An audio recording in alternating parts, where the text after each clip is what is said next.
setiap bulan dalam Bitcoin diteruskan pada bulan ini.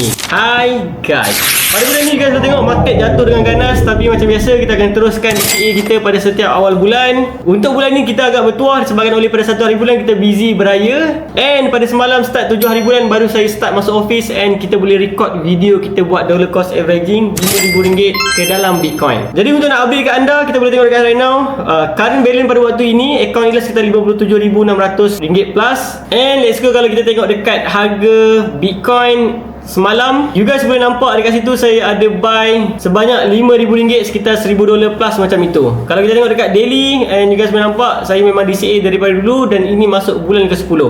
Bulan ke-10 masa dia apa? 10 darab 5 lebih kurang RM50,000. And buat masa ni account kita dah untung lebih kurang RM7,000 plus macam itu. You guys boleh tengok video saya upload berkaitan dengan all in Bitcoin untuk series ke-10 dekat rumah merah saya. Adakah you guys akan keep DCA Bitcoin? Cuba komen dekat bawah. Thank you guys.